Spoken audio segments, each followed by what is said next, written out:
Galatians chapter 6. We'll be reading verse 7 or verses 7 to 9. Bago po natin basahin yung ating pong talata ngayong gabi, let's recognize first yung ating pong mga bisita sa gabing ito. Pag narinig niyo po ang inyong pangalan, taas niyo lamang po ang inyong kamay for us to recognize you as a church. Bisita po ni Sister Gina, amen. Nandito po si Nika Burat. Yan. Church, shall we say? Amen. At ito po yung asawa po, no? Regen Buraco.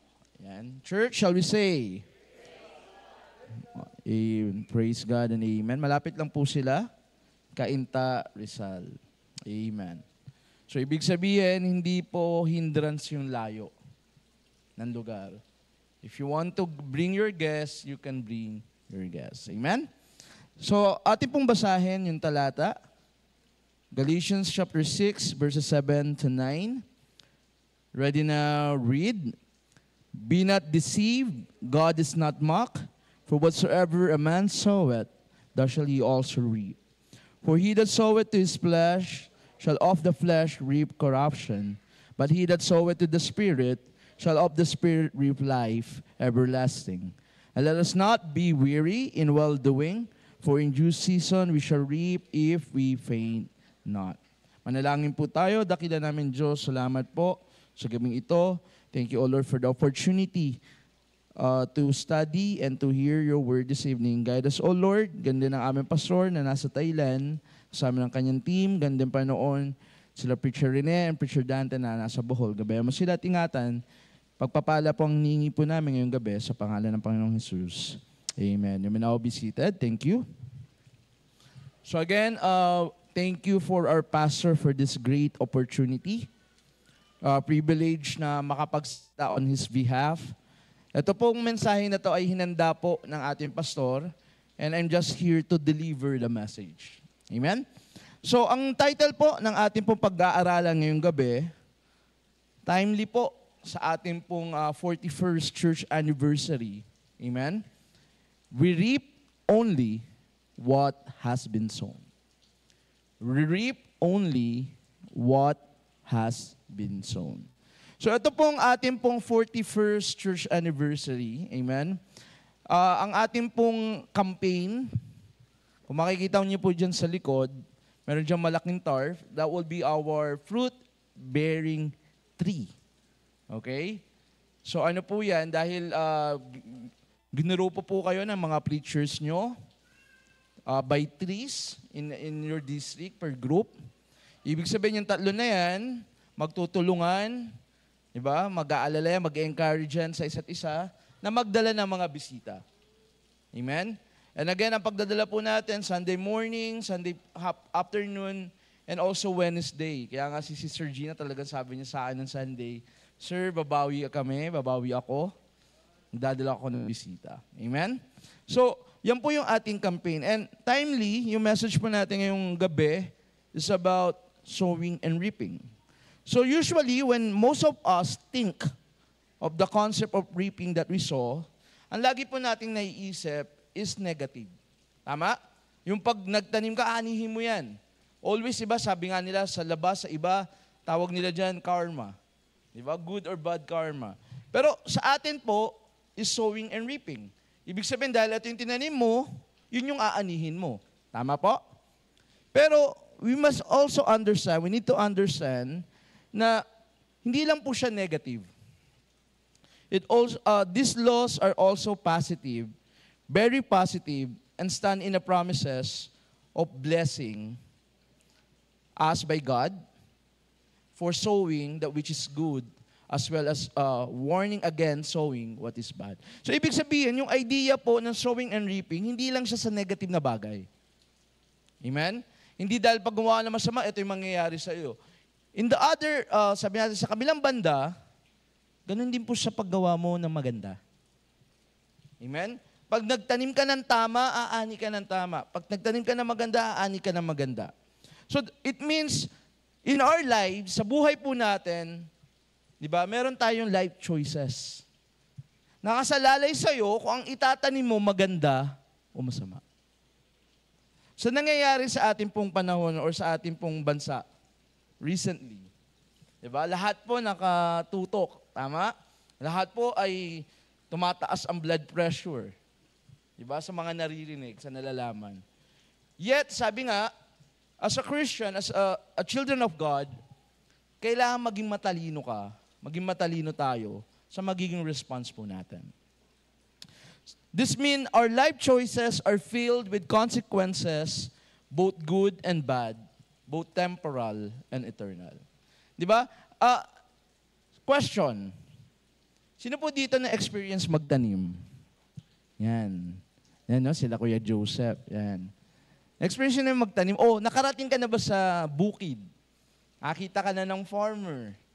Di ba? Ako, na-experience ko lang magtanim sa Farmville Sa Facebook noon. Doon lang no? Di ba yung una nilaunch ang Facebook, yun lang yung reason kaya ka nagpunta. Kasi pagandahan kayo ng farm. Tama? Pero in reality, madali po ba magtanim? Answer me. Madali po ba siya? Normally, anong oras nagigising ang farmer or ang magsasaka? Sige nga po, bigyan mo ko ng idea. Anong oras po siya nagising? 8 o'clock ba nagigising siya? 8? O mas maaga pa? Mga 3 o'clock in the morning? Magkakape muna yan. Ako, I had experience one time. In-invite kami ng aming relative sa Bulacan. Kila Tita Maggie. Pumunta kami doon. Nagstay ako for ilang araw lang naman. Pero isang experience hindi makalimutan, dinala niya ako doon sa bukid. Na may kalabaw, di ba? Sasay ka sa kalabaw. Nakaapa ka ng duminong kalabaw, di ba? Yun yung mga experience. Pero, di ba, we are all aware, hindi siya ganun kadali. Maaga kang gigising, tama? Then, paggising mo, ihahanda mo yung sarili mo. Di ba? Magtatanim ka, tama? Ang tanong, sabi nga, ano yung iba may kanta tayo? Magtanim ay di biro. Maghapong yuko. Ngayon daw hindi. Sabi niya mag-cellphone ay di biro, di ba? Laging na lang nakayuko. Pero honestly, mahirap po pag nagtatanim ka, it takes time. Tama po? And then sa pagtatanim mo, hindi ka pa sigurado kung tutubo. Hindi ka pa sigurado kung may aanihin ka. Tama po? Pag nagtanim na ba sila, tapos na trabaho nila? Pag nagtanim ba sila, okay na ba? Oh, nagtanim na ako, okay na ba? Ganun po ba?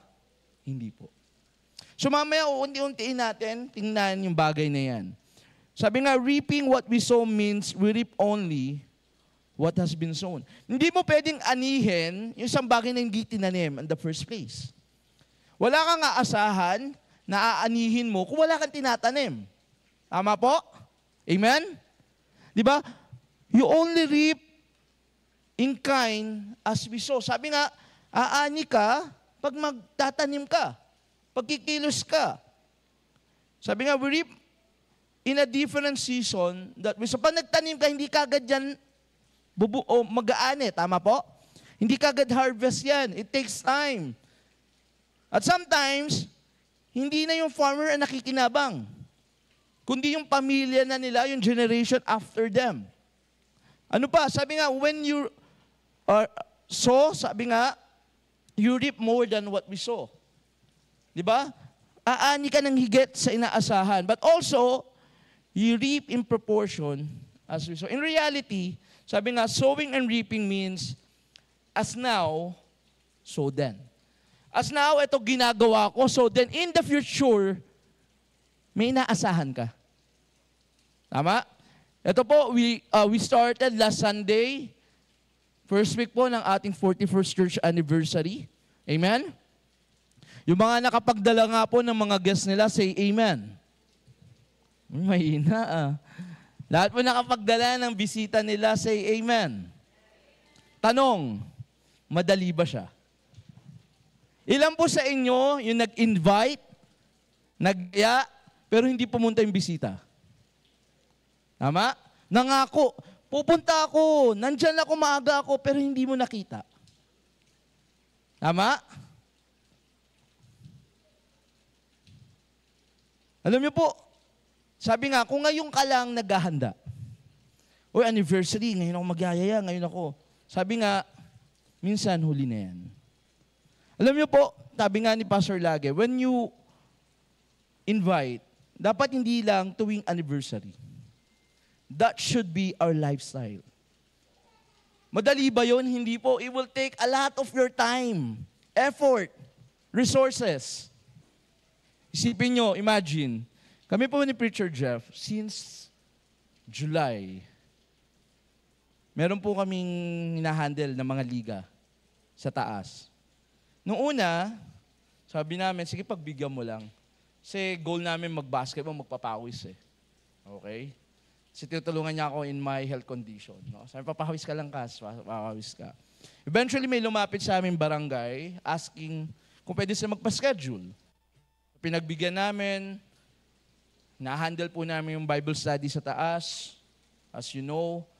Then eventually, kumalat po yun sa Malibay. So may mga lumalapit na, yung iba hindi natutuloy. So ang requirements lang naman ng church, okay, may Bible study before the game, and then atin sila ng services pag Sunday. Alright? So, ganun po. And then ito, kakatapos na ng pangalawa, ng Barangay 163. May mga times, tinatanong din namin, pupuntahan ba namin? Kasi minsan, hindi naman sila dumadalo talaga eh. Sipin mo, pag game, ang dami, puno yung gym. Then pag Sunday, iilan lang. Okay? So sabi namin, okay pa ba itong ginagawa natin?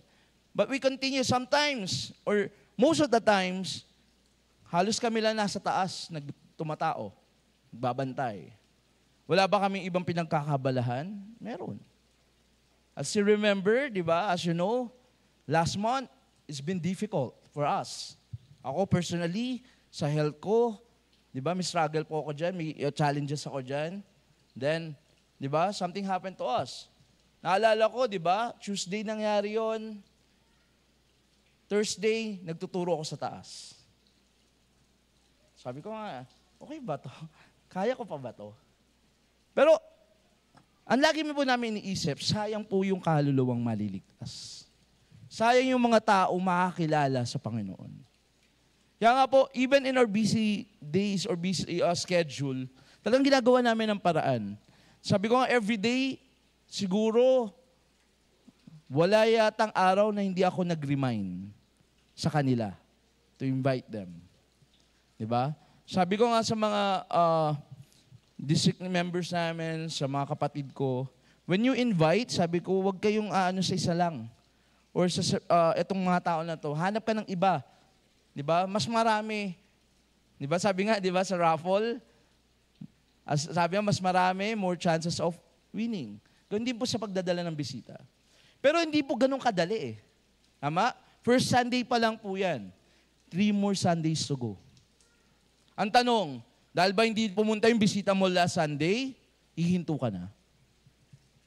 Titigil ka na ba mag-imbita? Diba? Ang isang magsasaka, pag may dumating problema, kunyari, may nangyari dun sa pananim, hindi naman siya hihinto eh. Tama? Anong gagawin niya?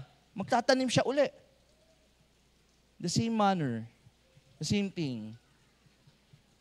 Invite ka uli. Yaya ka uli.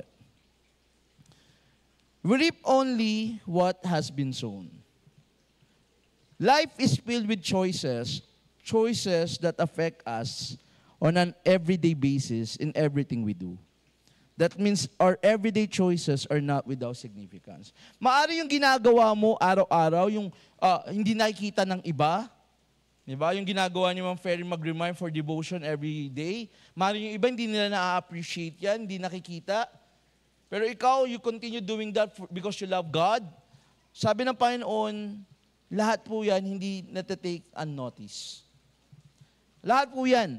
Diba sabi nga, if you want an impact sa buhay ng iba, nagsisimula yan sa unang hakbang.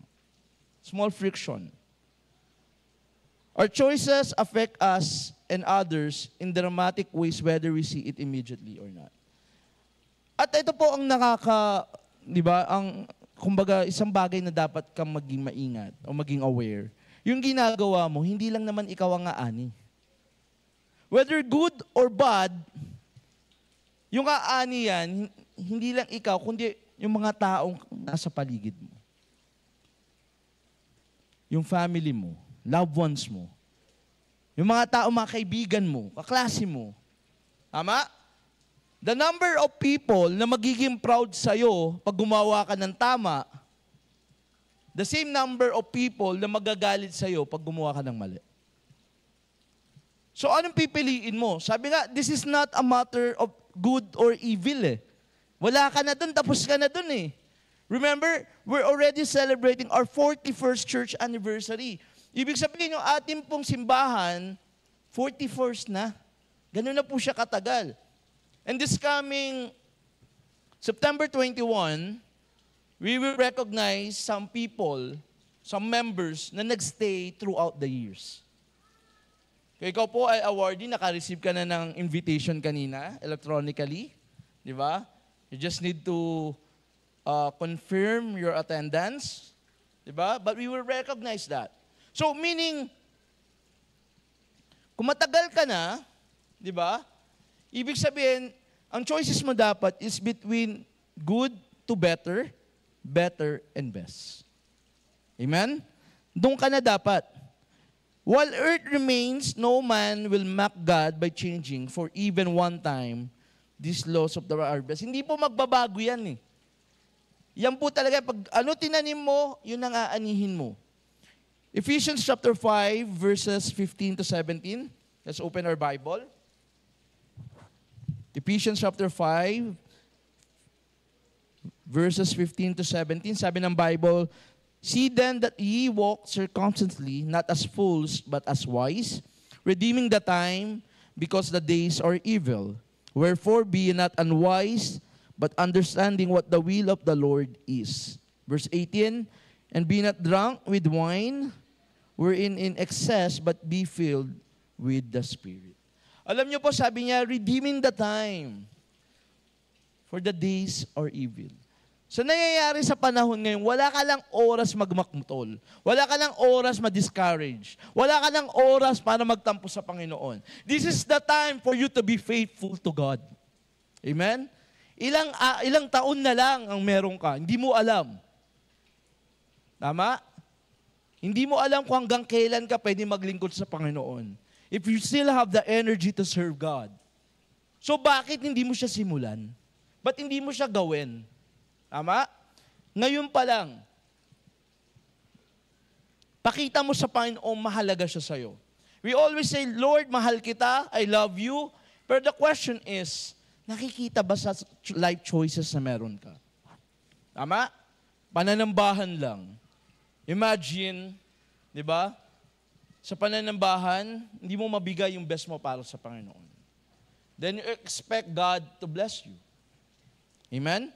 Sa pagsiserve mo sa Kanya, hindi mo maibigay yung best mo para sa Panginoon. Mas may oras ka pa sa ibang bagay kaysa sa Kanya. Sabi ng Psalms 90 verse 12, so teach us to number our days that we may apply our hearts unto wisdom. Alam niyo po, every day, we need wisdom from God. Naniniwala kayo doon? Do you believe that? You need wisdom from God. Why? So you can make wise decisions. You can make wise choices in life. Alam niyo po, habang tumatagal ka dapat sa gawain ng Panginoon, diba? Dapat mas lumalalim yung pag-ibig mo sa Kanya. Sir, hindi ba pwedeng iba naman?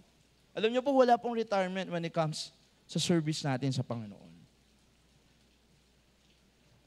What we reap was planted either naturally or purposely, either by God or by man, and for either positive or negative result. In other words, we reap only what have been sown. We both positive and negative. So tonight we will talk about the positive side. Number 1, we reap blessings from the labor of others. We reap blessings from the labor of others. John chapter 4 verse 38, I sent you to reap that were only bestowed, no labor, other men labored, and ye are entered unto their labor. Sa Tagalog, kayo'y sinugo ko upang anihin ang hindi nyo pinagpagalan.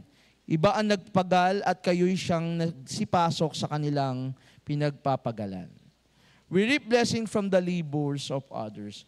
What you're experiencing right now, what we enjoy right now, is a result of labor ng ibang tao. Tama po? Yung mga members na hindi nyo na po naabutan yung church before, diba? Naabutan nyo, ganito na yung church. Diba? May air condition, maganda yung auditorium. Ito po, resulta po to ng katapatan, ng pananampalataya ng mga naunang members sa atin. Starting from our pastor, Pastor Eric Fajardo, tama? Yung panahon ni Pastor Fajardo, kaya nga po, we are so blessed na every last Sunday of our anniversary, di ba? Nakakasama po natin siya. And this coming September 28, makakasama din po natin siya as our speaker on the last Sunday of our anniversary. Alam niyo po, hindi po ganun kadali yung simula ni Pastor. And also, yung ministry na meron siya, pinagpatuloy pa ng ating pastor. At ng mga naunang leaders. Kami po, sabi ko nga, every time na we will look to our leadership, sabi ko, wala kami pwedeng ipagmalaki. Kasi bakit? Natuto lang kami dun sa mga nauna sa amin. At patuloy kami natututo. Di ba? From our pastor, Pastor Joey, sa mga senior preachers natin, di ba? Kay Preacher Moreng. Di ba? Si Preacher Moreng, pag nakausap mo talaga yan, di ba? You will learn a lot from him. Di ba? Preacher Rene, isa pa yan. Di ba? Yung naalala ko nga nung birthday celebration ng Preacher Rene last Saturday, isa sa mga tumatak sa akin, yung paano siya naging, yung impact niya sa mga tao sa paligid niya. Since then, until now, hindi nagbago eh. Lalo pa niyang hinigitan eh. Tama? So, what we enjoy, sabi nga, is a product or as a result of their faithfulness. We drink from wells we did not dig. Ibig sabihin kung ngayon, appreciate mo yung pananambahan na meron tayo, yung church na meron tayo, dahil yan sa mga katapatan o sa katapatan ng mga members before. At patuloy na pinagpapatuloy po natin. We harvest fruit from trees we did not plant. And it reminds us to be grateful. Diba laging sinasabi ng ating pastor, diba lagi niyang nire-remind sa atin, we can be great, but we can never be greater dun sa mga taong nauna pa sa atin. Tama? It reminds us to be grateful for the labor before us. Our pastor, parents, yung mga estudyante. Diba? Hindi dahil nagtatrabaho na kayo, maganda na yung buhay, yung career na meron kayo, babaliwalain nyo na yung magulang nyo? No. Remember, hindi mo maaabot yan without their help and their support. Our teachers, our faithful believers who paved the way. Sa tingin mo, kung walang tao, di ba, na humayo at nagbigay ng time to share you the gospel, di ba, nasaan ka kaya ngayon? Sabi nga, faithful believers who paved the way but also challenge us. This is a question. Kung tayo ay recipient ng katapatan ng mga nauna sa atin, ang katanungan, paano naman yung mga future generation na darating? With the way we serve God, with the kind of life choices na meron tayo, yung buhay na meron tayo, what kind of seeds are we sowing for the future generation? Nakita niyo yung mga bata last Sunday? Amen? Paano sila? Meron ba silang aanihin because of our faithfulness? Or they will suffer because hindi tayo naging tapat? Our faith, obedience, and sacrifices today can become blessings for future generations. Kaya nga po yung ginagawa mo ngayon, yung pagsosoul winning mo, Bible study, di ba? yung pag-iimbita mo, pa-participate mo for our campaign. Alam mo, ang kagandahan po sa ating campaign this year, nung kami po ay nag-usap about sa ating gagawin na campaign, isa po sa napag-agrihan namin na host at also ng mga preachers. Siguro sabi natin, wag lang tayo basta mag-focus sa numbers of visitors. But what we're looking for is yung maalagaan, ma-disciple, yung ating pong nadadala. Sabi ko nga po kanina, pag nagtanim ka, hindi doon natatapos ang trabaho. Yung po yung unang bahagi pa lang. Tama po? Pag nagtatanim ka, after nun, kailangan mong i-check.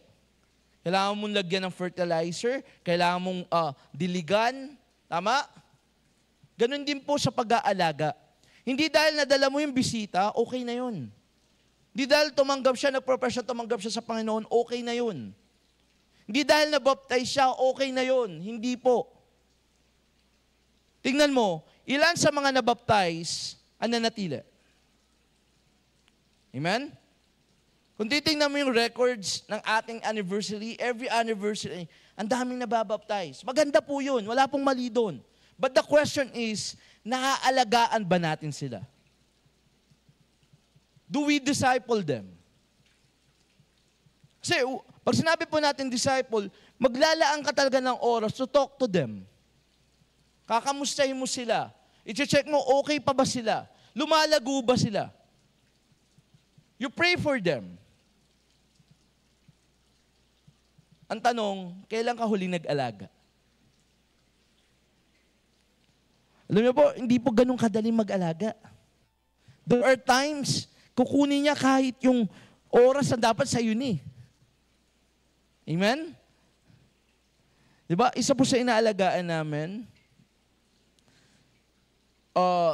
isa sa Bible study namin, diba? Yung dating parent ng school, there are times sa tawag niya, umiiyak, Sir, ito yung nangyayari sa anak ko, ito yung ginagawa eh. Diba? So, ang gagawin, magre-respond kami, sasabihin ko kay Pastor, then we send people na pupunta to assist. In the middle of the night. Diba? Kasi bakit? Naalagaan po namin eh. And this time, sabi nga, this Sunday, aalis po siya for ilang buwan. Ito na ibang bansa, may iwan yung mga anak niya. Okay? Ang billing kagad ng ating pastor, make sure ma-check lagi yung mga anak ko po, pastor. Diba, sabi ko sa kanya, we have a open communication. Diba? I update her sa nangyayari sa mga anak niya. Diba? Last night, we had our Bible study sa bahay nila. Diba? Kumbaga, wala ba kami ibang gustong gawin? Marami po. Diba? Ako nga, personally, diba? Minsan hindi ko maintindihan yung katawan ko. Hindi ko rin maintindihan yung kalagayan ko. Okay ba ako or hindi? And yet, sabi ko nga,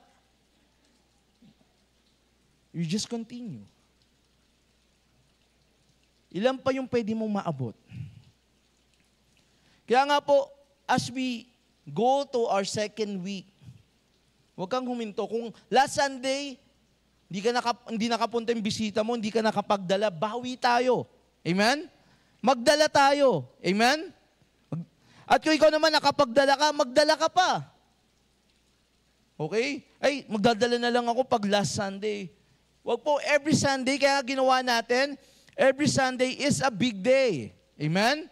Normally, ang ginagawa natin, first Sunday, itong distrito na ito magdadala. Second Sunday, itong distrito na ito magdadala. Then on the last Sunday, that's our big day. Ngayon po, ang ginawa natin, every Sunday is a big day. Ang tanong, kasama ka ba namin? Amen? Kasama ka ba namin? This coming Sunday, makikita ba namin bisita mo? Kasi bakit? Pag nag-invite ka ng bisita, you will be prayerful eh. Tama ba? Pag-pray mo, Lord, sana wag umulan. Tama? Lord, sana sapat yung pagkain niya handa namin. Lord, sana hindi siya mawala. Pag-araw na ng linggo. Alam niyo po, ang kaba namin every time, di ba? Mag-oo yan. Ang ako po kasi, ang reminder ko, almost every day. Eh. Ilang kayong pupunta, Aatin ka ba? Pupunta ba kayo? Diba? Sabado na, bukas kita-kita tayo. Then Sunday na, nasan na kayo? Anong oras na? Diba? Kasi bakit? Gusto ko sila makapakinig ng salita ng Diyos eh. Gusto sila maabot ng salita ng Diyos. Last Tuesday, diba, nakita ko yung grupo nila Sir Bonnie. Diba? They had their Tuesday talk. Diba? Dumadami na yung mga estudyante ng turuan niya.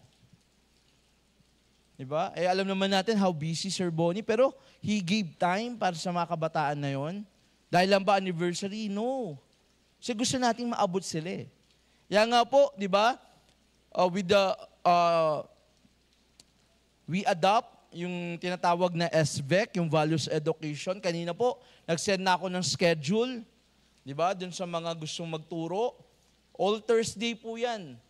May 3 sa umaga, the rest sa hapon, 1:30 to 6:30 meron. Di ba? Kung may time ka, 45 minutes the most, 30 to 45 minutes. No, 45 minutes yung pinaka-maximum na pwede ka magturo. Diba? Kahit isang klase lang. Diba? Why?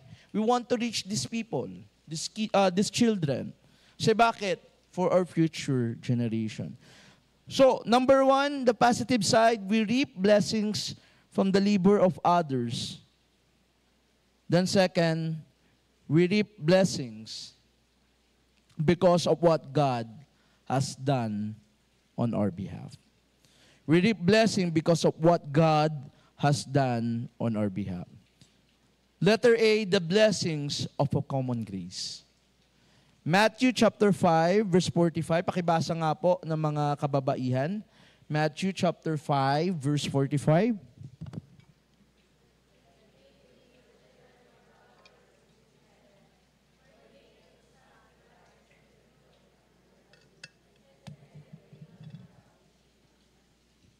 Amen. Sabi sa Tagalog, upang kayo'y maging mga anak ng inyong Ama na nasa langit, sapagkat pinasisikat niya ang kanyang araw sa masasama at sa mabubuti, at nagpapaulan sa mga ganap at sa mga hindi ganap. So, meaning po, ang Diyos natin, yung common grace, para po yan sa lahat. Whether you're a good people or bad people, di ba? Pag umaraw, lahat tayo maarawan. Pag umulan, lahat tayo inuulan. Tama? Hindi naman pag umulan, dito lang sa, si Meljun, matapat to sa Panginoon, hindi nga uulan sa lugar nila. Hindi naman po ganun eh. Diba? Kaya nga ngayon, bawat ulan, inaabangan na ng mga Pilipino eh. Babaha kaya? Diba? Makikita kaya yung mga project nila, lalabas kaya? Tama? Parang ngayon, inaabangan, hindi lang yung suspension eh. Inaabangan, kamusta kaya yung project dyan? Magbabaha kaya? Diba? So, that's what we call common grace, para po sa lahat. God's goodness extend to all people, regardless of whether they acknowledge Him or not. Kumbaga, ito pong biyayang ito, every person benefits daily from blessings they did not earn, but God freely provides. Yung hangin nilalanghap po natin, that's a blessing from God. Amen? Lahat tayo gumigising. Lahat tayo binibigyan ng 24 hours ni God. That's common grace. Kumbaga lahat po tayo, either tapat ka o hindi, ibibigay ng Diyos. Why? Because mapagmahal ang ating Panginoon. Because of His goodness and mercy. Sabi nga ng John chapter 3, verse 27, John answered and said, a man can receive nothing except it be given him from heaven. Lahat nung tinatamasa mo, lahat yan galing sa Panginoon. Kaya nga wala kang pwedeng ipagmalaki sa Diyos eh. Tama? Hindi mo pwedeng sabihin, kaya naman may ganito akong bahay dahil masipag ako, magaling ako. Wala. Remember yung story sa Luke? Tama? Yung isang mayaman, nagyabang siya. Sabi niya, ay, sobrang yaman ko na, ang galing-galing ko kasi. Di ba wala nang paglagyan yung aking yaman. Anong tawag sa kanya ng Diyos? Isa kang mangmang. You are a fool. Di ba ang ganda pakinggan sa English, no? Full. Ay, full. Di ba? Mangmang ka. Kaya nga, ikaw, kung mapagmalaki ka, tama? Gusto paalala sa'yo ng Diyos, lahat yan galing lang sa Kanya. At anytime, pwede niyang kunin. Tama po? Sabi nga ng James 1:17, paibasa nga po ng mga kalalakihan. James 1:17. All the men, nandiyan na po kayo. James 1:17. Ready now, read. Oh, wait. Men, read it again. Ready, read.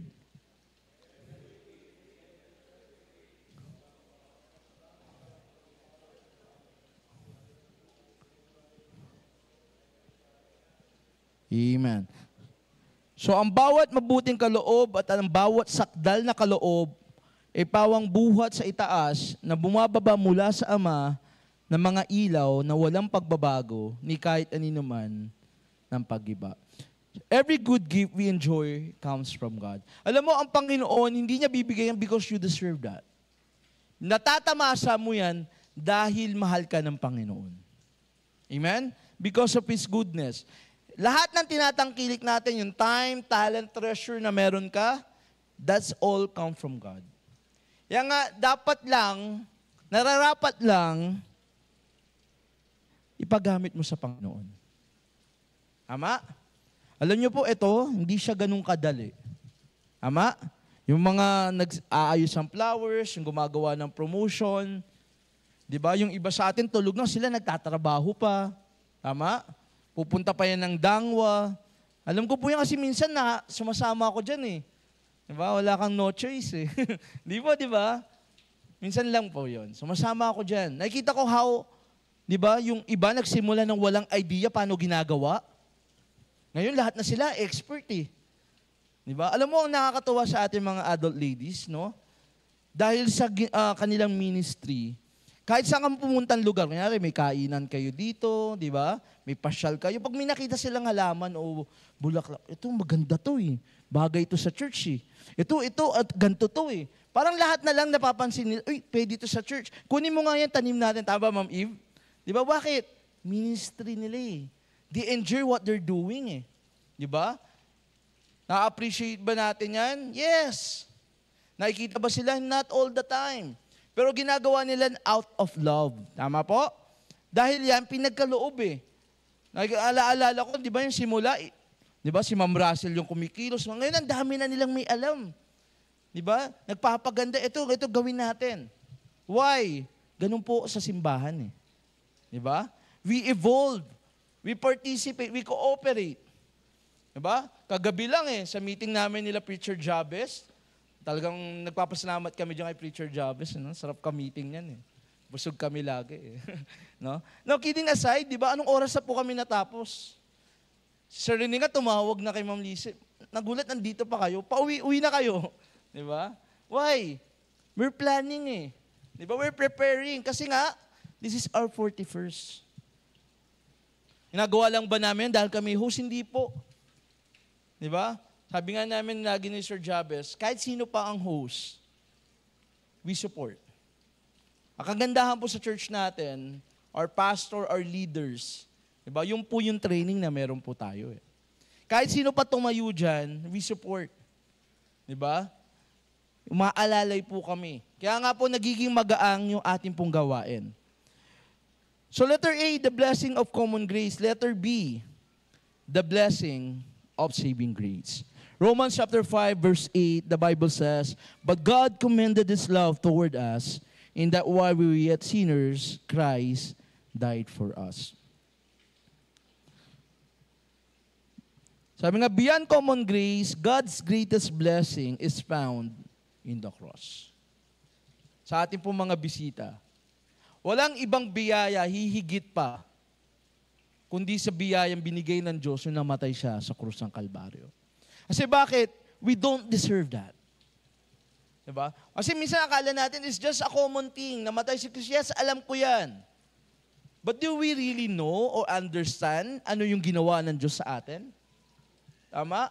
How painful yung ginawa niya sa cross? Diba? Gaano kasakit yung pinagdaanan niya, yung tiniis niya? Why? For kanino? Para sa atin. We reap forgiveness, peace, and eternal life because of what Jesus has already done. Sa ating pong mga guests ngayong gabi, I want you to know God loves you. Hindi niya hinihintay magbago ka. Sabi niya, but God commended His love toward us in that while, habang tayo mga makasalanan pa, Christ died for us. Salvation itself is a gift. We reap what Christ sowed in His sacrifice. Question, do we deserve salvation? Hindi po. Makasalanan tayo. Sabi ng Bible, Romans 3:20, for all have sinned and come short of the glory of God. Kaya nga sabi niya, ang kabayaran nun, Romans 6:23, for the wages of sin is death.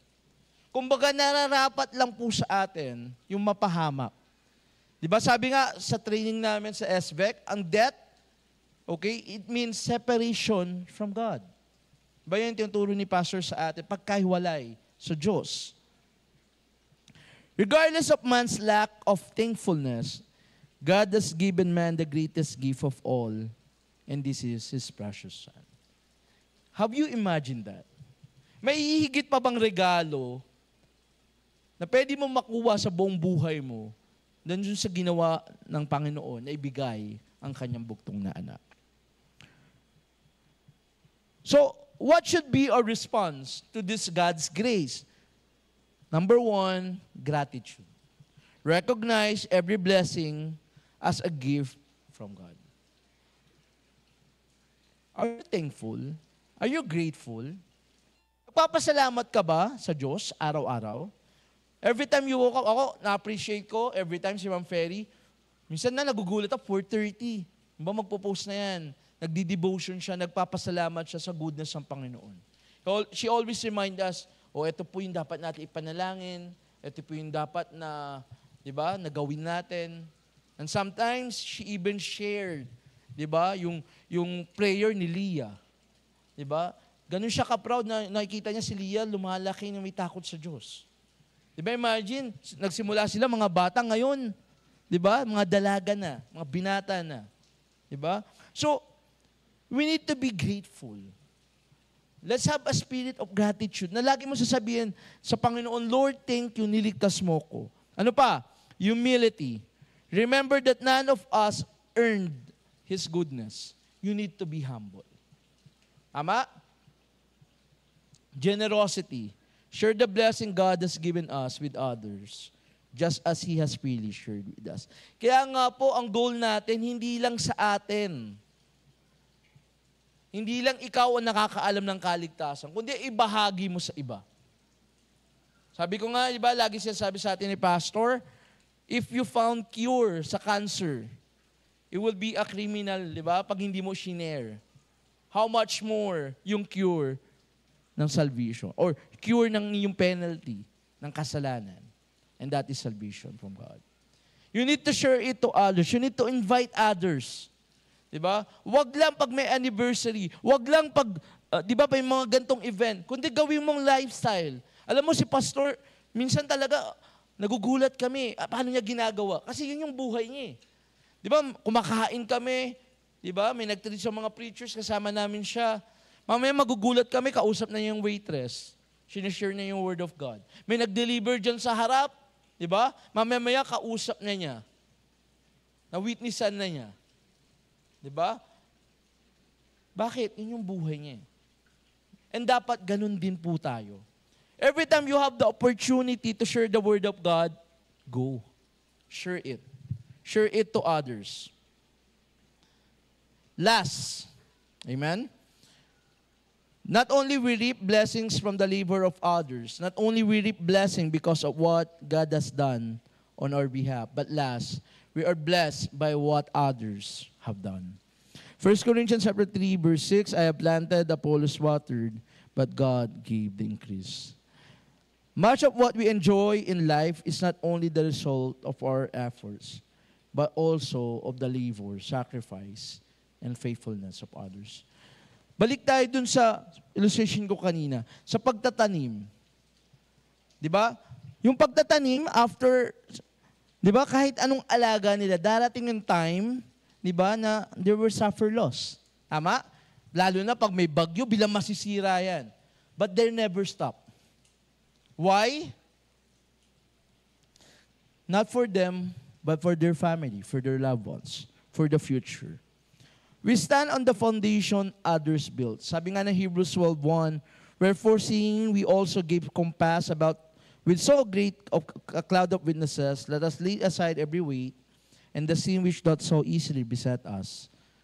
Let us run with patience the race that is set before us. The faithful believers of the past inspire us today. Lahat po ng ginagawa natin is because someone started it. May nagsimula. Dapat ang gagawin po natin, ipagpatuloy natin. Don't stop. Have the perseverance to encourage us to keep running on our race. Ang kagandahan, you have your race. You're not competing with each other, kundi sa sarili mo. Ultimately, we are blessed by Christ's word. So sa gabing ito, as we continue sa ating pong celebration ng ating 41st anniversary, keep that in mind. Na kung ano yung ginagawa mo, aanihin yan ng future generation. Don't do it just for yourself. Don't do it for now. Do it for the future. Every time we talk, every time we discuss things, one is eminent. We need more people. Sa bawat activity ng church na meron tayo, di ba? Mas marami, mas maganda. Kaya huwag kang magsawa. Huwag kang magsawang magtiwala sa Diyos. Huwag kang magsawang magbigay, magbalik ng iyong kaloob. Huwag kang magsawang mag-soul winning, mag-Bible study, mag-imbita. Huwag kang magsawang maging tapat sa Panginoon. Bakit? Para may anihin yung future generation na meron tayo.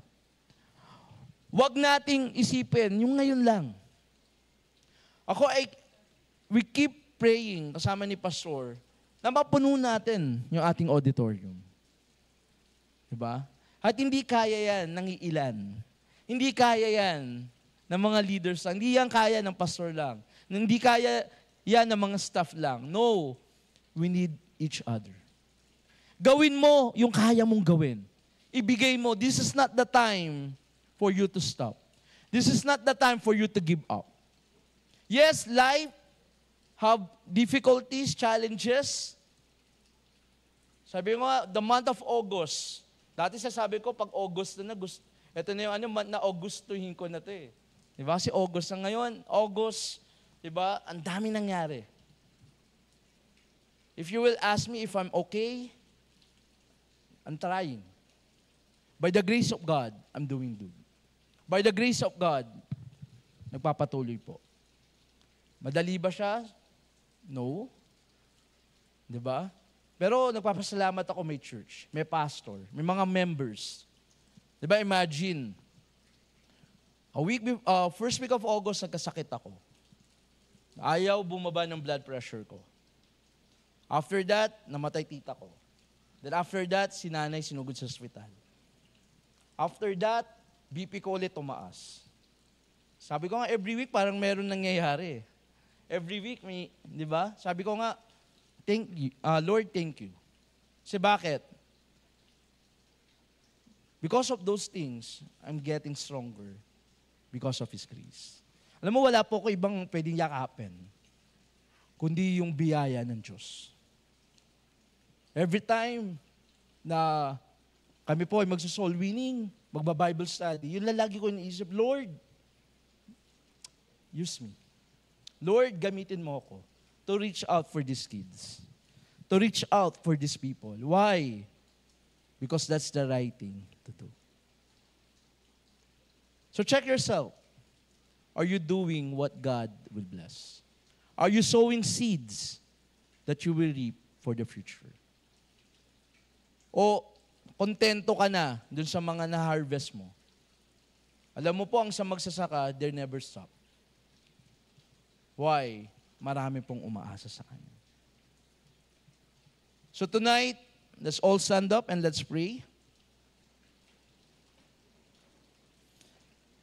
Dear Heavenly Father, thank you, O God, for the message na inanda po ng aming pastor. Lord, help us, O God, as we approach our 42nd anniversary, O Lord. Itong 41st, tapos na ito pa noon, but we're looking forward sa 42nd anniversary. Help us, O God, to sow more things na pagpapalain mo so we can reap and we can prepare for the future. Help us, O God, talk to us.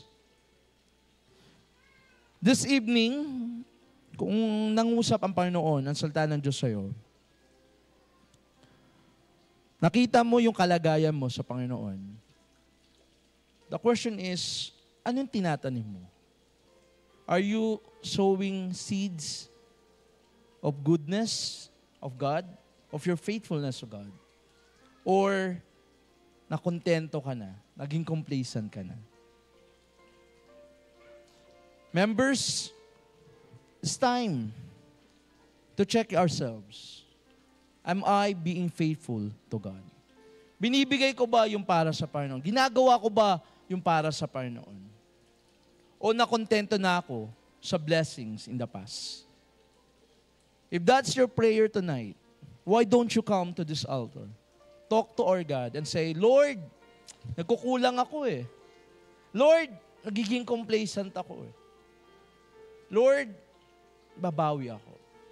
Lord, this time, you will be my priority. If that's your prayer tonight, why don't you come to this altar and pray? Sa ating pong mga bisita, sa ating pong mga guests, you need to know, you need to have relationship to God. So may lalapit po sa inyo to share the word of God. And I hope and pray you don't leave this church without accepting Christ as your Savior.